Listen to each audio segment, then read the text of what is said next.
I loved him through silence, lies, and fading dreams, until my own heart couldn't lie anymore. My name is Anna. I'm 25 years old, and this is the kind of story you don't imagine yourself telling until it's the only thing left holding your heart together. It started small. That's how these things always start. A late text reply, a name mentioned too many times, a glance that lingered elsewhere. I didn't have proof, just instincts, and for a while I convinced myself those instincts were just fear dressing up as facts. I believed his words because they came wrapped in that familiar smile, the one that once made me feel safe, the one I had memorized like a prayer. Every word I believed became a wound I hid. He would say, "You're overthinking again, baby." And I would nod, apologize, shrink. He'd kiss my forehead like I was fragile, and maybe I was. Not fragile like glass, but fragile like paper, folded into something beautiful and expected to stay that way even after being torn. I remember one night in particular. I had just gotten off work, exhausted, mentally spiraling from something small. A photo I wasn't supposed to see, a comment from someone I didn't know. I asked him gently, carefully, not wanting to sound accusing. He laughed, not the warm, playful laugh I loved. It was colder, defensive. He turned it around, said I didn't trust him, said I was always searching for something to be wrong. I stayed quiet because the alternative was losing him. And I couldn't lose him, not after all I gave. You see, I had wrapped so much of my identity around being his. I was the girlfriend who understood, the one who didn't nag, the one who forgave easily. I wore that role like armor, not realizing it was actually what kept me vulnerable. And each time I forgave, I bled a little more on the inside, quietly, carefully, without letting anyone know. Sometimes I'd lie awake beside him, watching him breathe, wondering if I was crazy or just in love. I'd think back to the beginning, when everything was new, when he'd call just to say he missed me when I felt chosen. Back then, he made me believe I was the only woman in the room, even when we were surrounded by hundreds. But slowly, his words started feeling like wallpaper, decorative, covering something damaged underneath.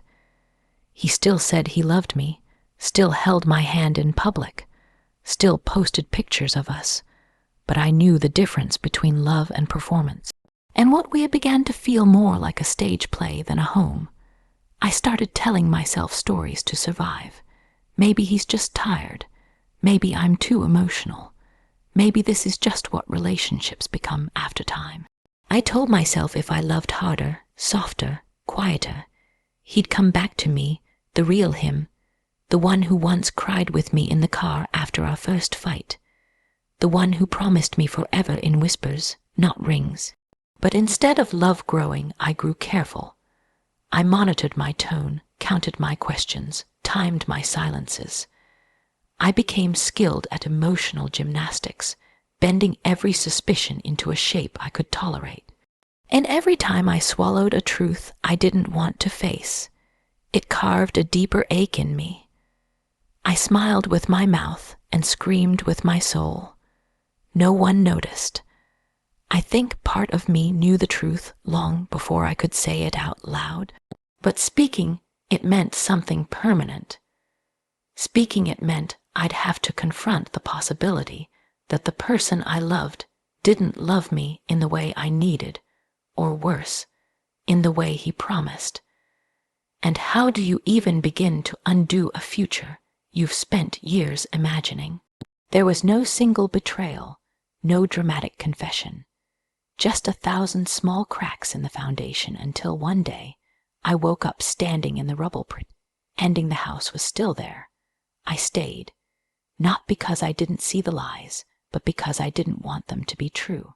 I stayed because I believed in who he used to be, because I hoped loving him right would remind him of how to love me back. But love isn't a mirror. It's not meant to reflect what the other person refuses to show. I became good at hiding my wounds, even from myself. I dressed them with hope, stitched them with memory, numbed them with routine. But just because something is hidden doesn't mean it stops hurting.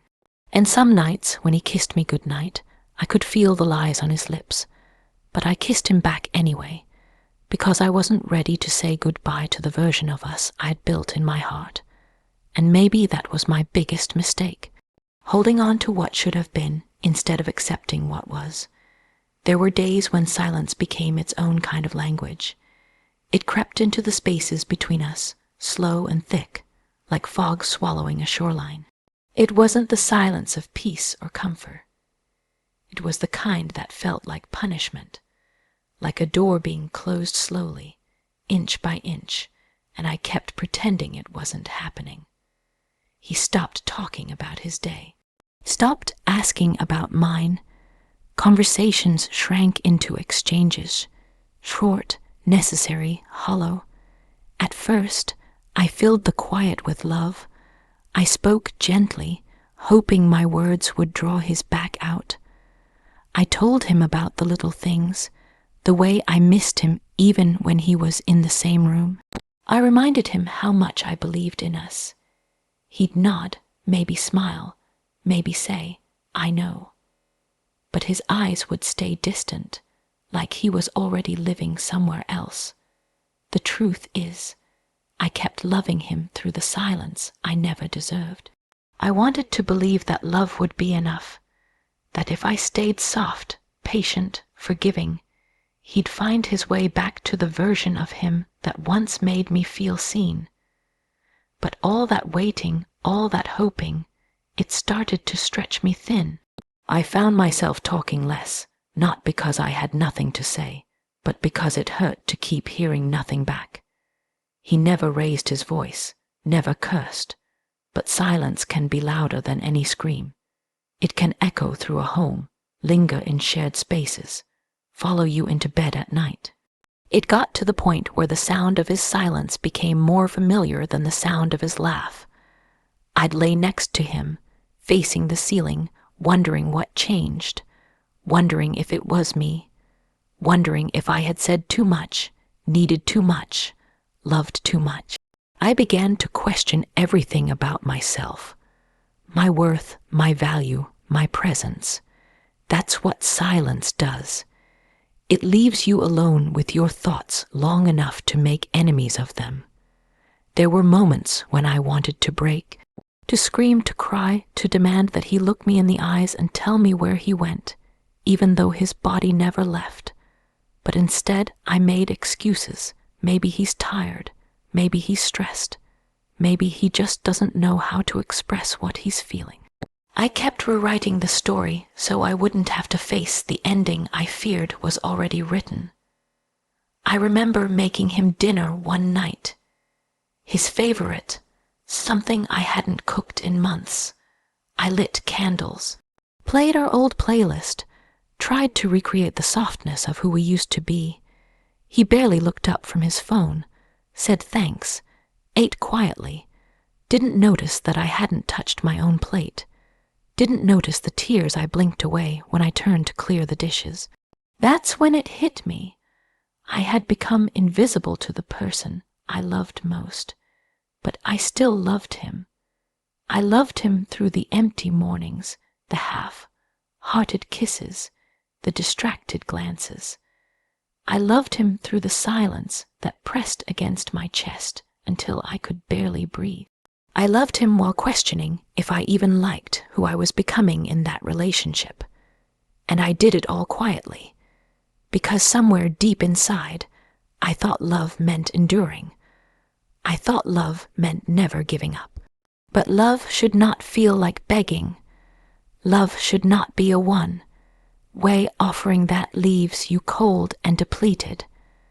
I knew that, but knowing and leaving are two different things. I stayed. I stayed because I remembered the way he used to love me. I stayed because I feared the silence outside might be even more unbearable than the silence inside our home. And yet, the worst part wasn't even the silence itself. It was how normal it started to feel. How I adjusted to the emptiness like it was part of life now. How I stopped expecting anything more. That's what I regret the most. Not just that he withdrew, but that I accepted it. I kept showing up. I kept loving, hoping one day he'd notice the quiet pain behind my eyes. But he never asked, and I eventually stopped trying to be heard. Because how long can you knock on a door that no one's opening? The silence didn't just separate us. It erased me, quietly, completely, until all that was left was a girl still in love with the memory of a man who no longer knew how to speak to her. There's a kind of knowing that doesn't come from proof. It doesn't come from texts or confessions or people whispering truths behind closed doors. It's deeper than suspicion, quieter than doubt. It's that ache in your chest when everything looks fine on the outside, but something inside you won't stop trembling. That's the kind of knowing I carried. My heart knew the truth long before my lips did. I'd look at him and smile, but something in me would flinch.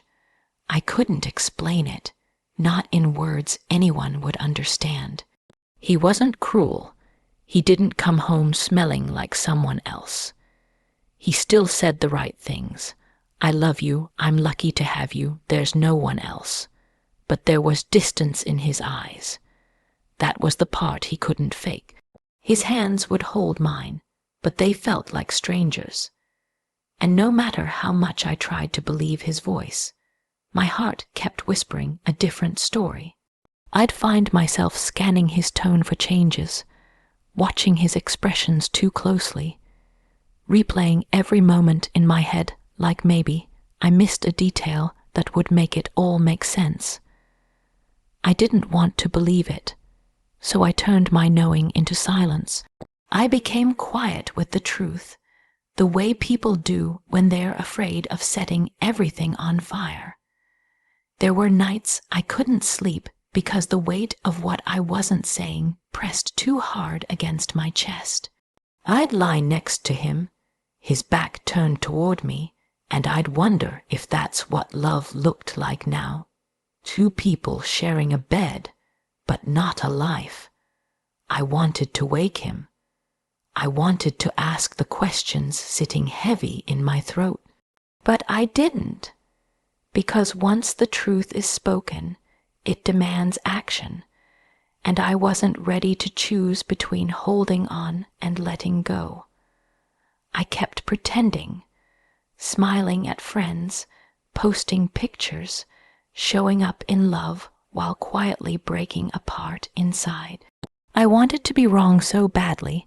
I wanted my heart to shut up and let me believe him. But love doesn't blind you the way people say it does.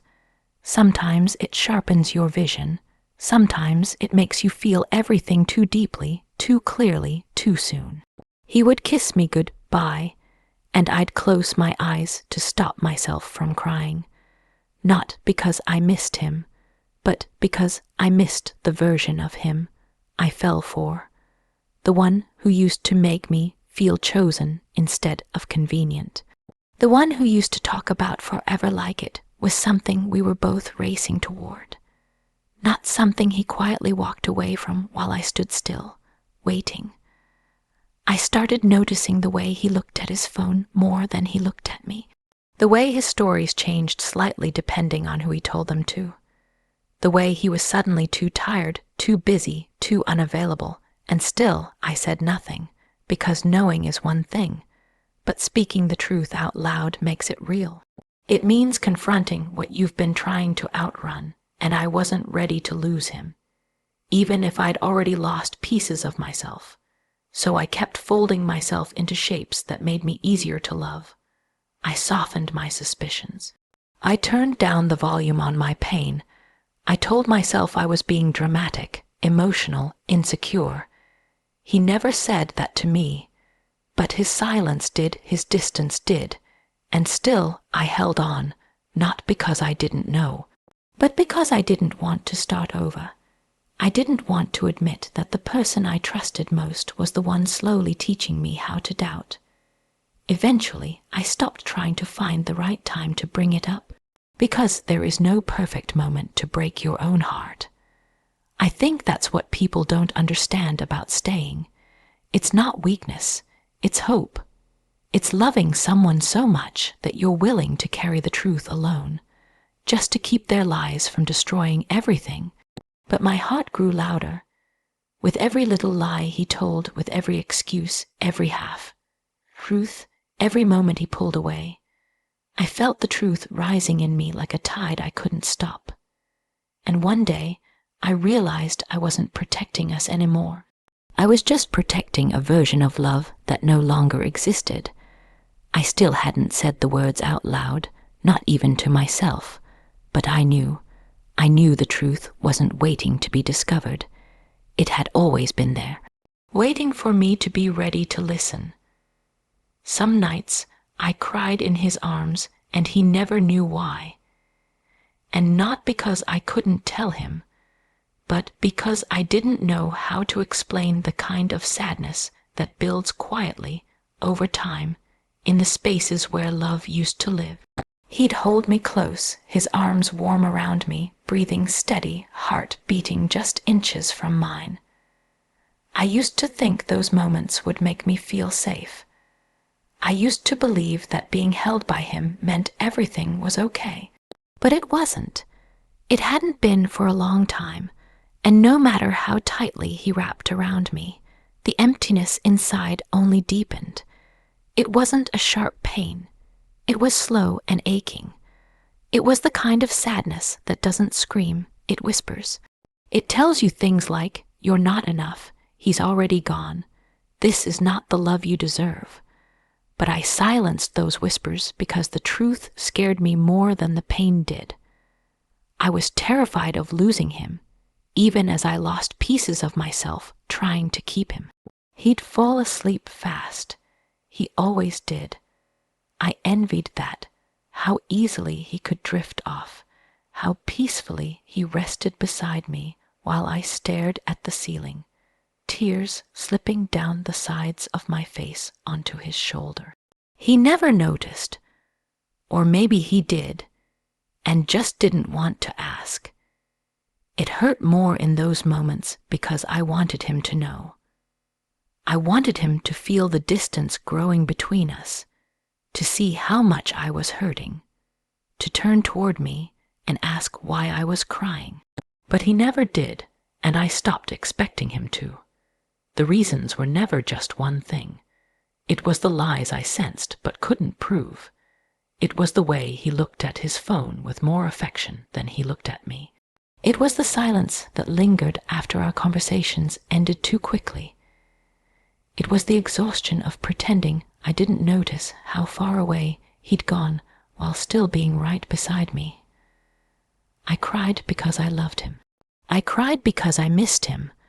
I cried because I was tired of trying to be okay when I wasn't. And I cried because I didn't know what else to do. Some nights I would hold him tighter, hoping he'd wake up and ask what was wrong, hoping he'd feel the sadness in my body and offer comfort. But he never did. He'd just breathe in and out, peaceful, untouched by the storm unraveling inside me. So I learned how to be quiet in my sadness, how to cry without sound, how to smile in the morning like the night hadn't broken me. I became skilled at hiding, at performing, at loving him through the pain without asking for anything in return. I used to tell myself that's what real love looked like. Sacrifice, endurance, devotion. But somewhere along the way, I started realizing love wasn't supposed to feel like this. It wasn't supposed to feel lonely when you're in someone's arms. It wasn't supposed to make you question your worth or wonder if your heart was too much, too fragile, too emotional to be held the right way.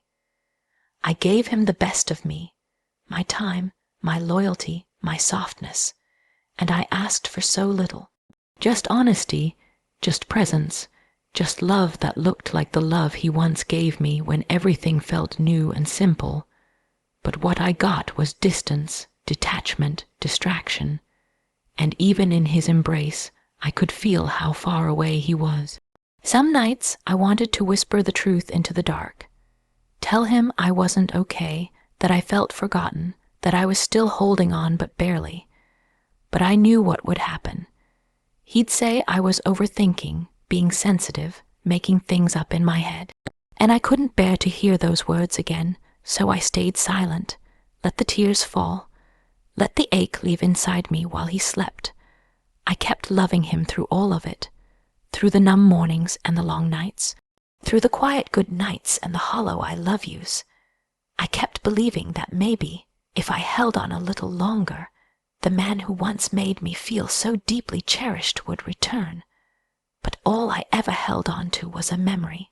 And memories don't hold you back. They let you go while you lie beside someone who no longer knows how to reach for you. I held on, not because I couldn't leave, but because I once dreamed too much. There's something about falling in love that makes you believe in things you never questioned before. You start to see the future not as something that might happen, but as something already written. That's what it was like with him. From the very beginning, I let my heart draw pictures of what our life would be. Waking up next to each other, building a home filled with laughter and warmth, growing old hand in hand. I didn't just fall in love with him. I fell in love with everything I thought we were meant to be. I remember how easily I trusted those dreams, the way he'd talk about forever, and I believed him because he looked at me like I was the only thing he could see. In those early days, his words felt like promises, and I tucked each one away like petals pressed between pages. I built my future around the sound of his voice, the way he touched me, the way he held my hand like I was something rare. But slowly, almost too quietly to notice at first, the dream began to shift, not all at once, but in pieces, little fractures I tried to ignore, the kind of change that doesn't scream, but whispers things you're not ready to hear. He stopped dreaming with me. That's how it started. The plans became vague. The tone became distant. I'd talk about next year, and he'd change the subject. I'd say I can't wait to grow old with you, and he'd just smile like he wasn't sure anymore. Still, I stayed, not because I couldn't go, but because I didn't want to abandon the life I had imagined. I had poured so much of myself into us, so many hopes, so much belief. I didn't know how to let go of something I had once wanted with every part of me. So I clung to it tighter every time he pulled away. It's strange how love can make you fight for things that hurt you, not because you don't see the damage, but because you still remember what it used to be. I remembered the softness in his eyes, the way he used to kiss my forehead when I was tired, the way his voice would break when he told me how much I meant to him. I kept thinking that if I just held on long enough, that version of him would return. So I waited. Through the nights he came home late without explanation, through the mornings when he barely looked at me, through the conversations that never reached his heart. I waited because I didn't want to believe the dream was over. Some part of me thought love meant enduring, that if I could stay loyal, if I could stay kind, if I could love him enough for the both of us, it would bring him back to me. But love doesn't work that way. You can't resurrect someone who's already let go. I didn't want to leave because leaving meant accepting that everything I believed in wasn't real anymore. That all the moments I replayed in my mind, our first kiss, the nights we stayed up talking, the way he once held me like I was his entire world, had faded into something I couldn't reach. That kind of heartbreak doesn't just come from losing someone.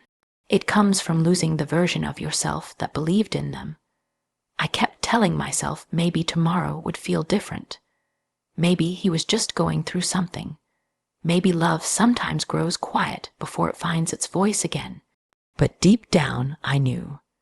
The truth had been there for a long time. I just wasn't ready to say it out loud. It wasn't that I couldn't walk away. It was that I didn't want to walk away from the version of us that lived in my dreams. That version was still warm, still full of light, still reaching for me with both hands instead of one foot already out the door. But dreams can't keep you warm at night. They can't answer your questions or dry your tears. They can't fill the silence between two people who have stopped seeing each other. And eventually, even the most beautiful dreams start to feel like prisons when they no longer match the life you're living. I held on not because I was too weak to let go, but because I loved with my whole heart. And sometimes that's the hardest reason to leave. Love made me stay, even when honesty had already left. There's a moment in every relationship when something shifts, when you feel the change even if you can't explain it. At first, it's subtle, a glance that doesn't linger, a smile that doesn't reach the eyes, a conversation that feels unfinished even when the words have stopped. That's how it started with him, a slow unraveling disguised as distance. I wanted to believe it was just a phase, that maybe he was tired, stressed, distracted. But deep down I knew something had broken, and worse. He wasn't telling me what it was. I asked gently at first, then more often, "Is something wrong? Are we okay?" And he always said the same things. "Everything's fine." "You're overthinking. I love you." Those words used to feel like a bomb, but now they felt like a blanket thrown over a fire, just enough to keep the flames hidden, but never enough to put them out.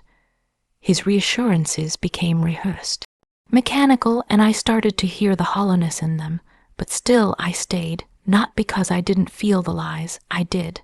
They clung to everything. His late nights, the way he guarded his phone, the sudden need for space he never used to crave. Honesty had quietly packed its bags and walked out of our relationship, and I was the only one pretending it still lived there. I saw the signs, but I closed my eyes. I felt the silence, but I filled it with excuses. Because love can make you blind, but it can also make you willing to ignore, willing to forgive before an apology is even offered, willing to shrink your needs, your voice, your instincts just to hold onto the one person you don't want to lose. There were days I wanted to scream, not out of anger, but because of the pain of not being seen, not being heard. I wasn't asking for perfection.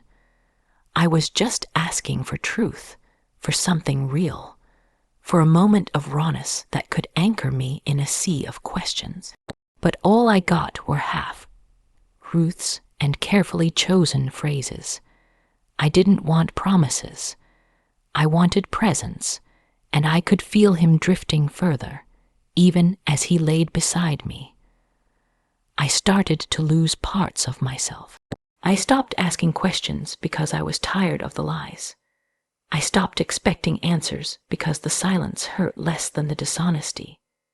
I convinced myself that love was enough, that if I just kept loving him, eventually he'd come back. That maybe I could love the truth out of him, but love doesn't work that way. Love can't grow where honesty has died. It can survive a lot, pain, change, even distance, but it cannot breathe in a space filled with secrets. And I think I knew that. I think I always knew. Still, I couldn't walk away.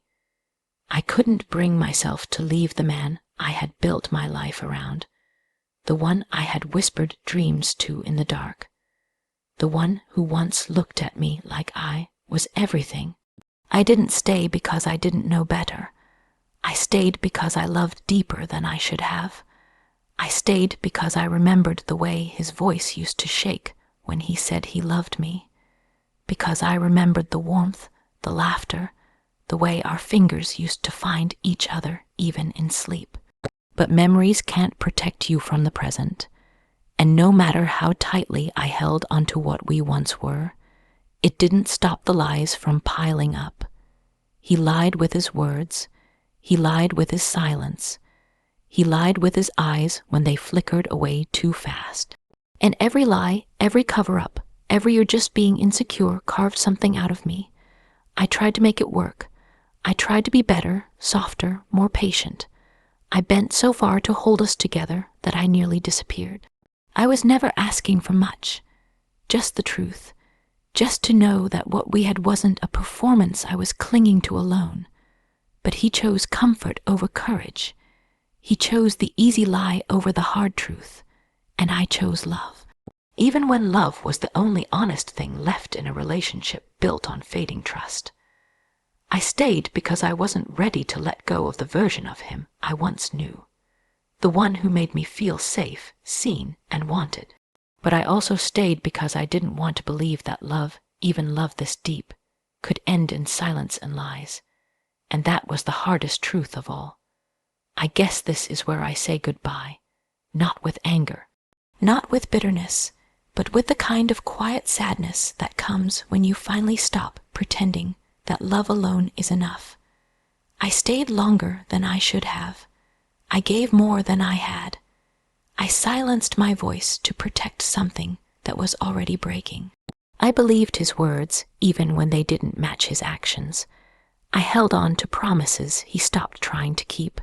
I loved him when he was present. I loved him when he was distant.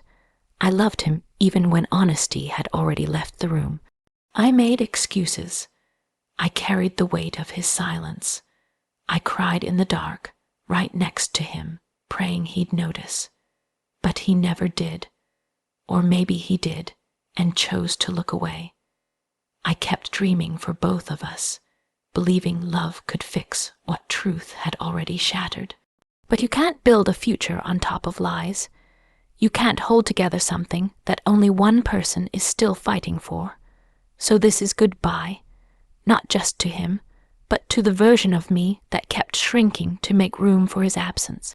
I'm walking away with a heart that still knows how to love. But now, I'll give that love to someone who shows up with truth, not just words.